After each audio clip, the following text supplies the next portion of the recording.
நான் வந்தாச்சுங்க. எடிட்டிங்லாம் முடிஞ்சது ஃபைனலி.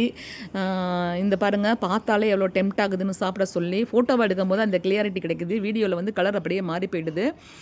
இந்த இதுக்கு வந்து நீங்கள் ரொம்ப மெயின் இன்க்ரீடியன்ட்ஸு தக்காளி, புளி, உப்பு, பெருங்காயத்தூள், இந்த ரம்பா பாருங்கள், இந்த ரம்பா இலை, கசூரி மேத்தி, பூண்டு, கடவுளுந்தம் பருப்பு, வரமிளகாய், பெருங்காயத்தூள், இவ்வளோதாங்க. மிளகாய்த்தூள் அவ்வளோதாங்க.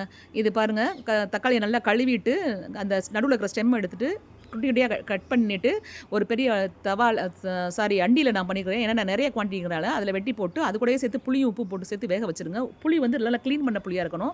மீன்வெல் தனியாக வேறு ஒரு சட்டியில் வந்து இந்த மாதிரியும் வேறு ஒரு தவாவில் எண்ணெய் ஊற்றி, நல்லெண்ணெய் தான் இதுக்கு எல்லாத்துக்குமே நம்ம யூஸ் பண்ணுறோம். நல்லெண்ணெய் ஊற்றி நீங்கள் முருங்கைக்காவோட பல்ப்பு மாத்திரம் தனியாக எடுத்து வச்சுருங்க. அந்த சதப்பகுதியை மாத்திரம் அதை போட்டு தனியாக வேக வச்சு ஃப்ரை பண்ணிவிட்டு அதையும் அதில் கொட்டிடுங்க.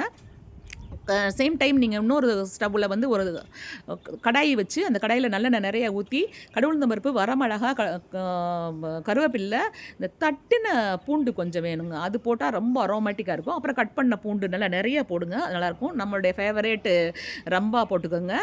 அதுக்கப்புறம் நீங்கள் பெருங்காயத்தூள், கசூரி மேத்தி, இது வந்து காஷ்மீரி சில்லி பவுட்ரு, கலர் கொடுக்குறது இதுதான். இதை போட்டு பக்கத்தில் வந்துருக்கிற அந்த இது உப்பு, தக்காளி, புளி, இந்த கலவையில் வந்து கொட்டி நல்லா கிண்டுங்க. நல்லா வத்தி வரட்டும். ஆயில் பிரிஞ்சு மேலே வந்த பின்னாடியும் தொக்கு ரெடி ஆயிடுச்சு. ஃபைனல் ஸ்டேஜில் நீங்கள் மிளகாவும் காரமும் உப்பும் எப்படி இருக்குன்னு நீங்கள் பார்த்துக்கலாம். டேஸ்ட்டுக்கு வந்து உங்களுக்கு வேணுங்கிற மாதிரி நீங்கள் ஆட் பண்ணிக்கலாம். நீங்கள் கூட குறைச்சி இருந்ததுன்னா பார்த்து அட்ஜஸ்ட் பண்ணிக்கலாம் நீங்கள். ஸோ இது வந்து பாருங்கள், பார்த்தாலே எவ்வளோ டெம்ப்ட் ஆகுது. இது ரைஸுக்கு, ஒயிட் ரைஸுக்கு, சப்பாத்திக்கு, தோசைக்கு, இட்லிக்கு, எனக்கு இட்லிக்கு தான் ரொம்ப பிடிக்கும். சாப்பிடுங்க, சாப்பிட்டு பாட்டு சொல்லுங்கள். தேங்க்யூ.